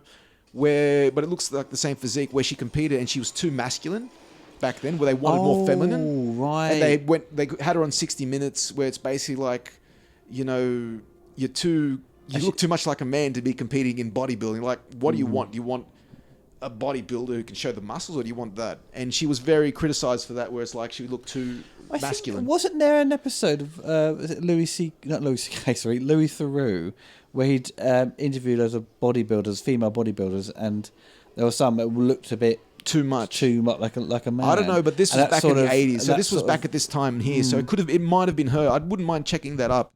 And then maybe going back to the comments and confirming that it was this particular one. It's the steroids using, aren't they? Things like that, wasn't it? Probably. Like, no one denied it. Even Arnie said we used it, but we didn't use it to the extent they do now. We did it as a little bit of a supplement, where now they go too far. And I agree. Yeah. Like, because Arnie never hit it. He never said, no, we never did that, where some people did. He honestly said, we did it, but I get how they did it. They did it as a little bit of an extra bit of supplement, not so much to go all out like you see these roid rage guys. But yeah, for her being the size she'd have to be, she would have had to taken a lot of hormones, specifically, or hormone blockers, whatever, to do things like that. You're a Neighbours fan, Oliver. You'd probably recognise this guy as Finito. Yeah. You remember him? I remember briefly a bit of it. I watched Neighbours in the early 90s. Yeah, well then probably you would have seen it. That was roughly when he got involved in the series. And his name, oddly enough, his character's name's Blackfinger. That's right. Yeah, and that kind of That's the name Blackfinger Thomas, which is also the one of the stunt coordinators. Yeah. Yeah. Blackfinger Tom. It was a mechanic slash stunt coordinator. It was a mechanic. Yeah. But the name Blackfinger follows through into the game and into the movie Fury Road. Yeah. Oh God, yes. Yeah. Yes, yeah. Yeah, they call it Blackfinger. Later becomes the name for a mechanic. Yeah, and right, even Tom Hardy says, "You're a Blackfinger, aren't you? Come here and fix the truck." Yeah. You know, and they got some of that. So, in his character, he is the mechanic. He is the guy that tried to disarm the bomb. Max's, the car of Max, and get it going again. So, is the word Blackfinger started from that stunt coordinator, whatever you called him, the mechanic as well? Yeah, I believe so. Yeah, because behind the scenes it says his name. He's Blackfinger. Oh right, okay. So I imagine they do that. They call a particular character here Blackfinger, and then kind of like unofficial name. It's a great name, isn't it? It's a great name to put to associate someone with a mechanic. Yeah, you know what I mean. Yeah, but Blackfinger makes perfect sense. It's weird. It's better to call someone a Blackfinger than a. What's this? It's the alarm. I love Music. that sort of that Morticia eyes she has. There. Oh, that boat's great. There is this kind of comedic pratfalls. Yeah, this is you can Looney Tunes really kicks in, and I won't lie. That was the great. When he comes out of his shit later, doesn't he? Yeah. I won't lie. I hate manure. It's the same year. Back to the Future. What else came out in '85? No, fucking hell. Oh my God, all the comments. No, we were just testing yous. Just like the movie. It's a testing. You reckon we've been slacking off? We ain't. Fuck's sake. Yeah, we knew. I bet. Yeah, it'd be like that was so long ago. We said what came out in '85. It was Back to the Future. You bloody bastard. It'd be like doing a commentary for a film from 1977. What else came out in '77? You don't say Star Wars. Smoke in the Band. I think that was number one. Oh my God.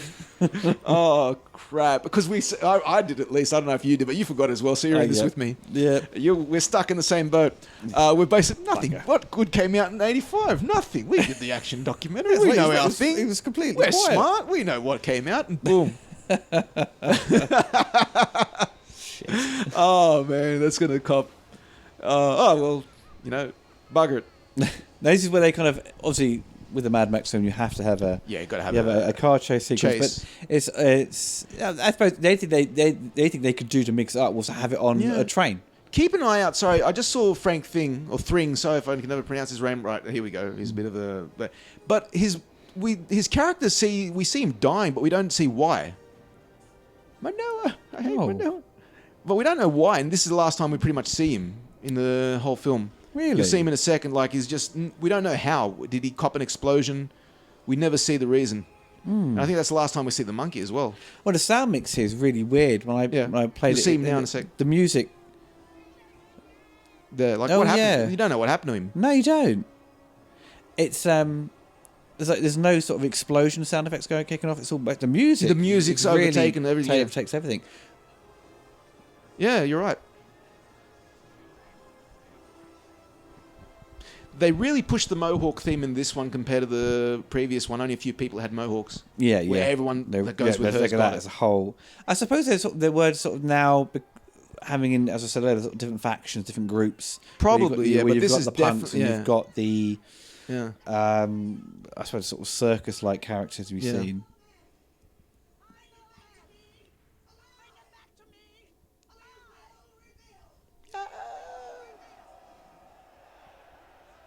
Zoom in. Boom. I love that. It's great.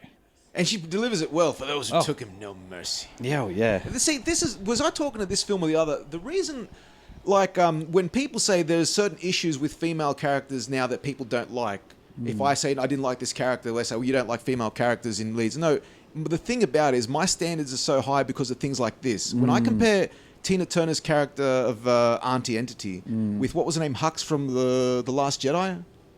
Oh, yeah. Where you see her, basically, she's supposed to be a general type thing, and she's wearing a dress with purple hair, she's all nice and neat out. And you say, she doesn't lead her people. She says, I've got a plan, you don't need to hear it, fly boy, whatever. She's very she's very whatever, there's a word for that, when you talk that way towards people. I don't know. Where here you see Tina Turner, she's, no, we're going to get him back. Is it patronising, you mean? Yeah, patronising, exactly, that's the word. Where here you see Arnie's character, she's there. She's not hiding from anything. She's like, no, we're going after him and we're going to get it. And she leads the charge. Yeah. Now, that's why for me, when people say, why don't you like this particular character or because why? Because she's a female. I said, no, it's just that I'm used to seeing how they're written, but I'm used to seeing characters like this where it's like, we're going to get it. I've got so much respect for Tina Turner in this film. It's like off the charts. Like for me, I've mentioned it before, George Miller does this sort of very well with his female characters. Never does anything wrong with them. Did she provide 2 songs for this film? Was it just the one that is kind of... I'm not sure if One of the Living was basically a cover or just a single, whatever it was, and that got hooked in. But We Don't Need Another Hero, Beyond Thunderdome, whatever. Like that's the one. That's the big... because the song's called We Don't Need Another Hero, but it's also got the subtitle Beyond Thunderdome or Thunderdome. So I think she only did that one definitely for this one as a tie-in. And that was big in '85. I had to do it because it's about casting. You're not going to do a bloody song, wouldn't it? Yeah, but why not? I mean, and it adds. It's a good song, and the song really does lead into this theme of this movie, because movie is about the children. Yeah, which is ironic. Because I love how that it's the vinyl they've been holding the entire time. It just teaches you how to speak French. Yeah, Où allez-vous? If ever someone said you speak French, I little. I mentioned throw a bit of lines here, like that'll work. Bonjour, je m'appelle Oliver. No. What did Eddie Murphy say? He said, you can say, I need to take a shit in French, and it sounds cool. J'étais voté pou. I honestly, there was a French girl I met at a hostel. I said, wait a second, can you tell me how to say I need to go to the toilet in French? And she says it. It's similarly close, but it did sound really cool. Like Eddie Murphy said, I just laughed. And she said, why are you laughing? Again, Eddie Murphy delirious. This is the delirious commentary of Mad Max. Yeah, look at him. He's pumping the hell out of it. Yeah. I mean, that's another callback there to the same shot in number 2 where someone just pops up. Yeah, exactly. But I really would like to know how fast can those things actually go? Yeah, good point. Because I think they're kind of like this bothered me. There goes the jacket. No, go back and get it. Isn't it a twist of irony that Screwloose jumped on Max's actual car? Oh, yeah. Look at that car. It's ridiculous. Man. Look at this. Out of everyone else, he looks so out of this world. He doesn't look right because the costume he was wearing, nothing matched.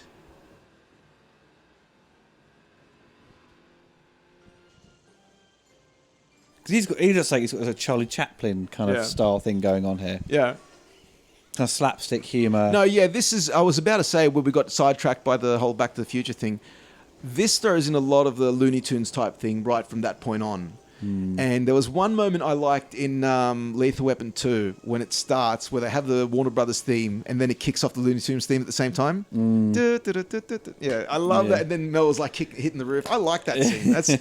But it does have its moments.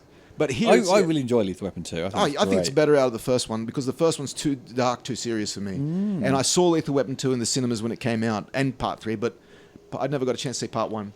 But Part 2, really, that was the one where basically I went and saw in the cinema Part 2, and it was like, I liked it a lot. It was the perfect balance of action, comedy. Very well done. Basically, now Iron Bar's becoming the Wes of this kind of this attack.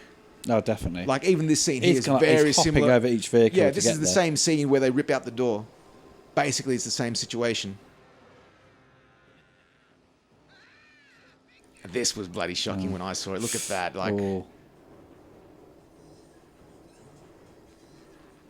love it when Mel's comes over. He goes, we're going to rip it out after 3. Yeah. 1. Yeah. What happened to you?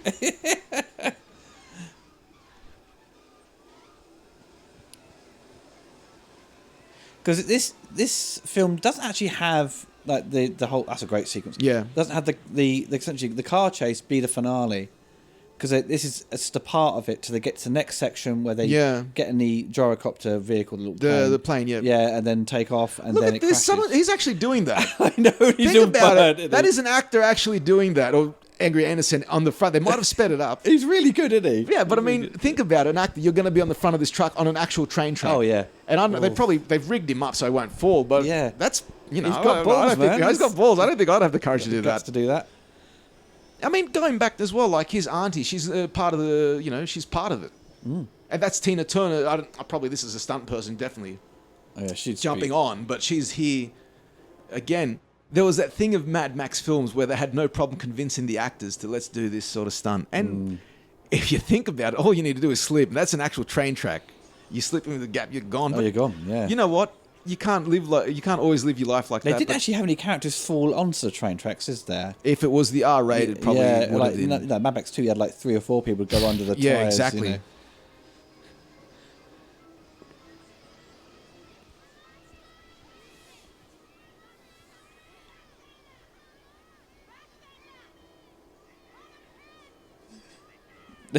He's just like a bit gormless, isn't he? And yeah, here we go. This is again Looney Tunes.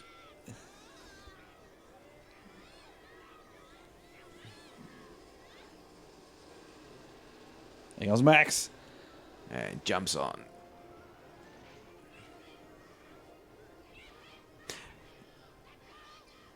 And this is also, you could say, this is a movie about mothers in that regard. You got 2 different mothers. You got Auntie and you got the other one there. And that struggle is like the future. If Auntie had held on to him, give him back. If Auntie had held on to him, that's like leaving things the way they are. It's interesting, but is that sort of that. It's like a little house, isn't it, onside this kind of Yeah, train I think thing. it was his little... his. Yeah, because he had some of his own personal items there. Like now he's dressed. He's got how he's dressed, yeah. Yeah, So he's like a well-to-do man. Here we go. I love this bit. Yeah, this is very... Because he's going to get his nuts cracked on the piping when he goes over the bridge. I always love it. Come on now. Yeah, it's like, they're going for it. It's so much fun. I love the sound effect that does here.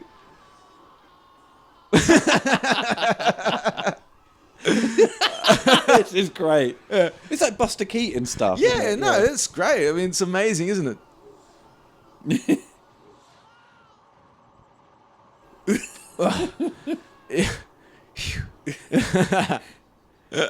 And they didn't realise they'd just been cutting away at the bar. Yeah, it's so slapstick, man. It's so Looney Tunes. That's great. Oh, this is unbelievable.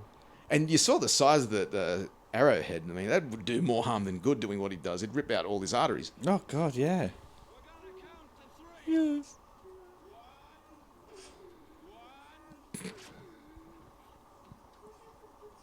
Oh, man.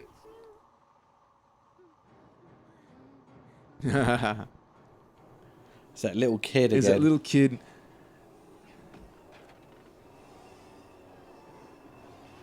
Is that a little town on the side there? Oh, I never noticed. Looked like a little bit of a town left in. Like they might have, yeah, on the right side.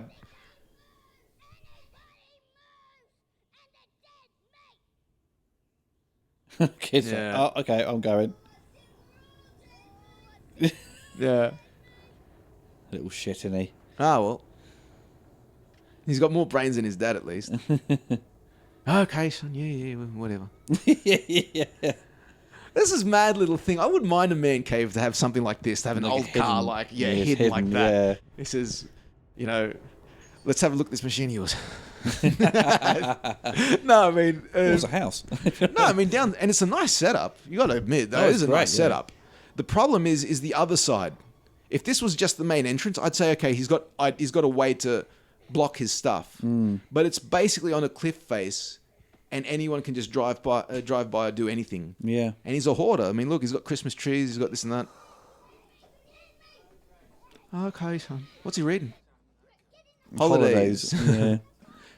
I wonder if that's the cover, if that was like a reference to Mad Max 2. Yeah, where the guy's got all the he says, I remember that place. Doesn't he? This bit's great. You! Max! Gyro!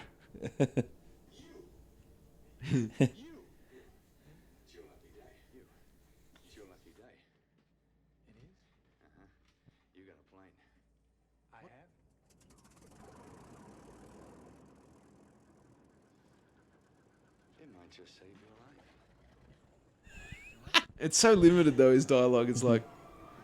Yeah. They should have probably had more of him.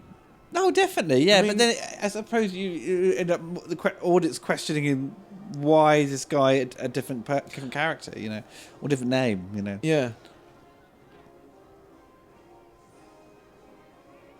I warned you, didn't I? This coming up here, it's not a good setup for a number of reasons, because by the time he's saying we don't have enough runway, he could have just as easily made it. Because by the time it's like, press the gas, we would have made it. And also there's a nice little reference to the first movie where it says kick her in the guts. Oh, really? Well, that's like what Goose said in the first one, kick her in the guts, Barry. Oh, that's right. And that's nice, because again, for me, it's a throwback.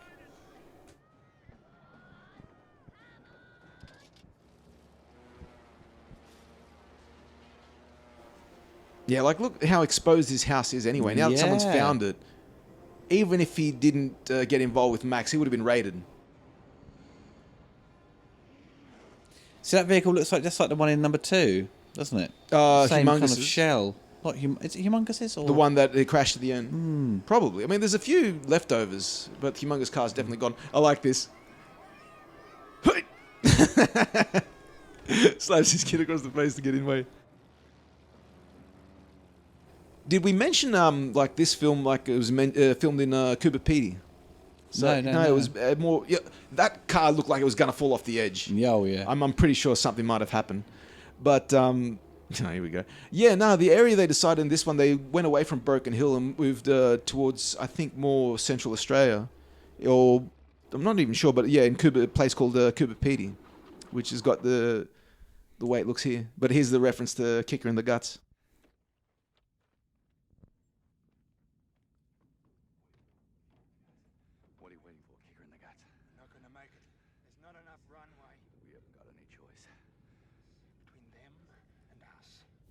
Yeah, see, like, the time he would have not turned off the car, the motor, and stopped his complaining, I think he could have just as easily made it. I mean, what really changed the propulsion? The idea is Max, with his head-on collision, caused them to slow down. Yeah. Which is basically what's supposed to be happening. But Tina Turner, yeah, she's driving that car for real, but the only difference is compared to every other car, she demanded an automatic. She couldn't drive a manual. No, really? But they got her. She says, I want to drive, I'm going to do that. But in order to get her to drive that car, they had to convert it into from a manual to automatic, because everything else here is a manual. See, this is Mad Max. He should be driving, but he's not. He's driving for 2 minutes.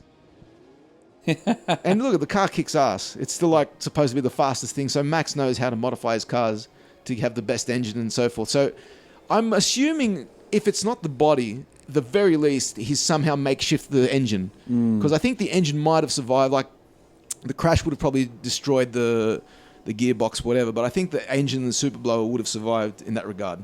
Hopefully. Yeah. Here we go. What? No, they sped up there, didn't they? I imagine they would. And there's another thing about Mad Max. They all usually end with a head-on collision. Like, the toe cutter had a head-on collision with a truck. Humongous had a head-on collision with Max. And Max had a head-on collision with Iron Bar. Fury Road didn't have a head-on collision. It's the only one that didn't. It crashed, but it didn't have a head-on. I think the one happened earlier. I don't think it doesn't close off a action sequence. Yeah, that's a great shot. Yeah, it's a very good shot. They got it very low. Like North by Northwest. And there's more of a soldier motif where you got Master doing the salute, to Max. Again, he's not dead. I mean, what does it take? He gives him the finger, doesn't he? Yeah, that's very. I can imagine a lot of Aussies love that. We did. I know that when we watched, like, oh yeah, that's very Aussie. Like, up yours, you bastard. This is a nice little scene here we were discussing before, where Max and Auntie again come face to face. She doesn't kill him. No, she doesn't. No. And the thing is, she doesn't need to. What's the point? What has she got to gain from killing Max? And that's probably, she knows that. Where any other person in her situation would be like vindictive, like kill him just for the stress, whatever he calls me. Ain't we a pair?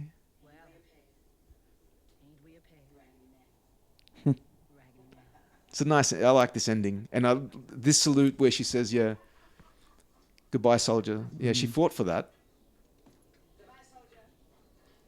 And I like Max's smile at her. He's like, geez, what a woman. He's got, and I'm not going to say in the sexual way. I mean, Tina Turner's an attractive woman. I'm thinking it's a respect. It's just this mad respect. It's like, look at this woman, look at this person. She's got all this power. She could literally have no issue just clicking a finger and just ordering them to kill me, but she doesn't. I love that shot. Yeah, there. that is a great shot. Where technically it's wrong. Been taken out. As all the grain's been. Yeah, but technically it's wrong because that's asphalt where he landed more on a softer patch. Yeah. But that is such a great way to end Max. That's definitely. a real sandstorm when they were filming, and they said, "Right, go." Like the pilot just went in and they kept filming. That's crazy. Isn't it? Yeah.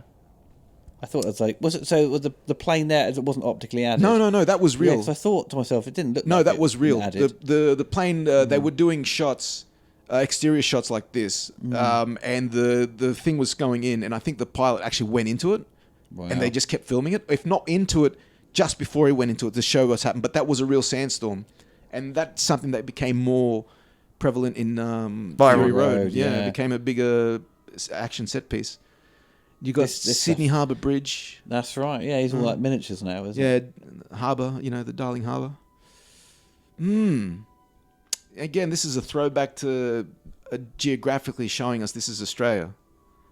And it's the depression of they're seeing what was, and there's a opera house, and it's a nice little model. I think it's like a 1/3 scale model or half size model where you could see them walking through it. Yeah, when you see like the city's now City destroyed, lights, it's just like that is so.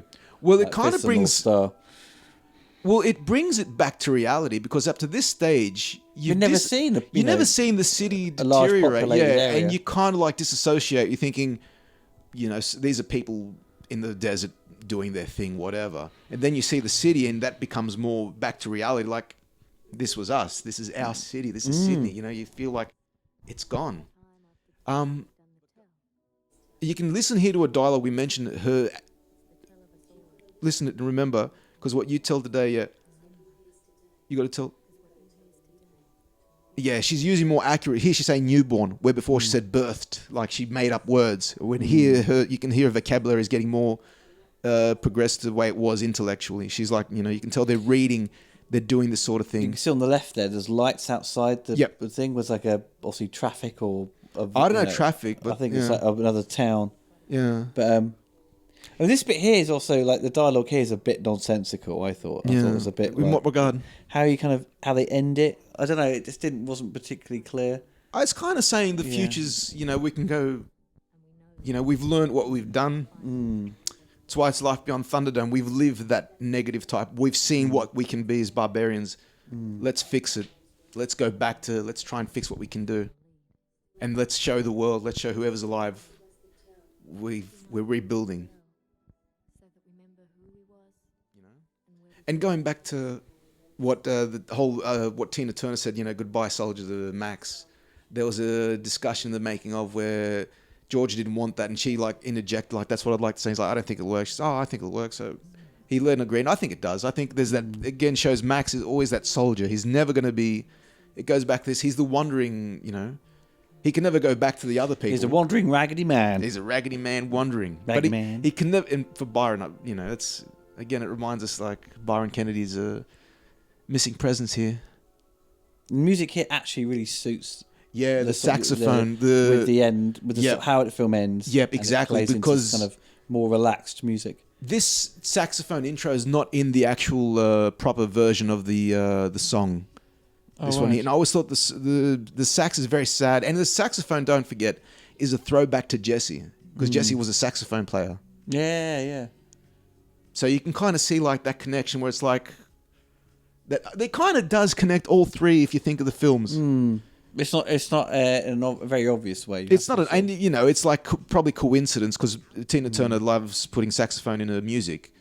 But it does have that connection. You've got Jesse, which we're first introduced to his wife, is a saxophone player. And then you got here where it's like saxophone's prevalent throughout this earlier on, And you got it's a nice song. I think overall, I think that the movie has a lot going for it. It's just unfortunate that it didn't meet, I suppose, people's expectations to sort of take Max to the next level of terms of the action genre, what this kind of movies had started out as. Yeah. And it became more of this kind of adventure story that nicely expanded the world of Mad Max, but I suppose, and it also gave opportunities for, if George at the time wanted to pursue other sequels. Yeah.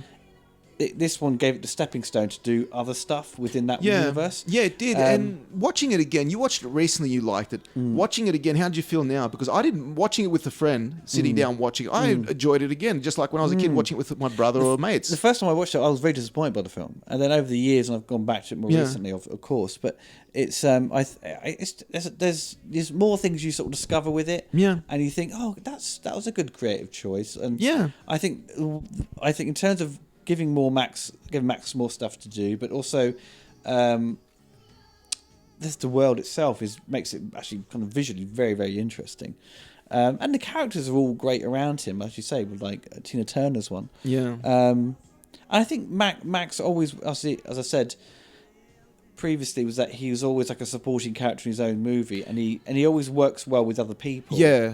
Max feels like, to me, remember that line of dialogue that Samuel Jackson had in Pulp Fiction, that's a biblical reference, where blessed is he, who the name of charity and goodwill shepherds the weak for the valley of darkness, because he's his brother's keeper. That's Max. Max is better, and I'll strike down upon him with great vengeance those who attempt to poison and destroy my brother. He's the finder of lost children. It's even said that. And I think that's what Max is.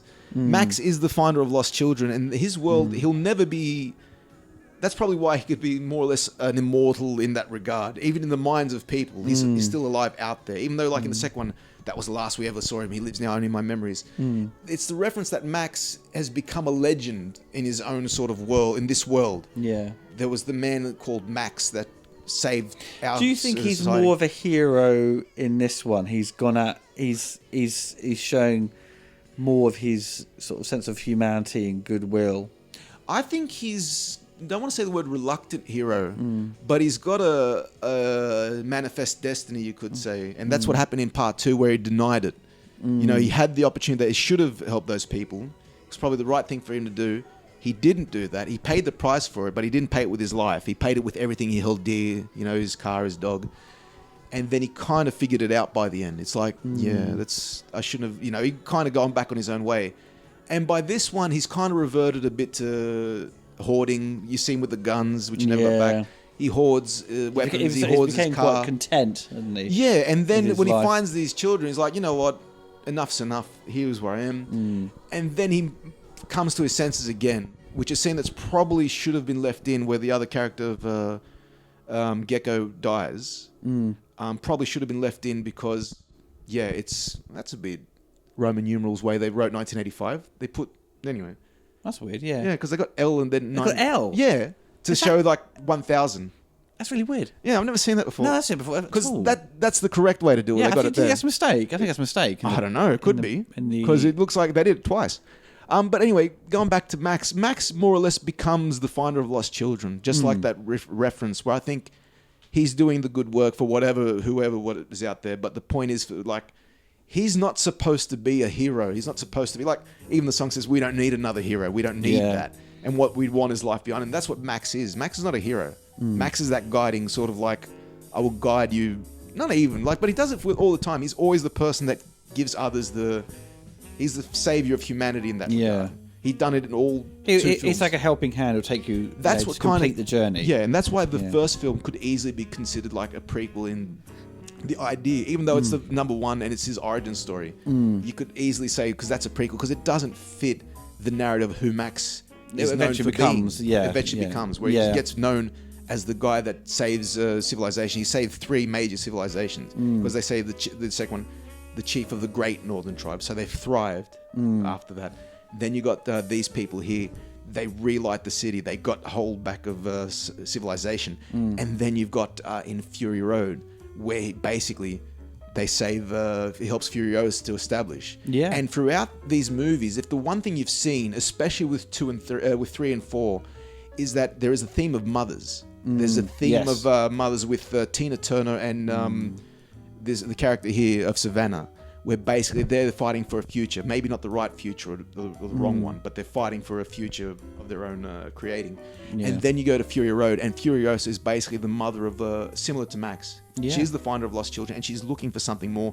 They go into the Valley of the Mothers, and then basically he helps to establish them. So it's wrong to say like he's not. Whoever says, "Oh, he's not even. He's supposed to be the hero in his own story." Yeah. It's not exactly. If he gets sidelined, you got to remember that the story is basically revolves around these mothers.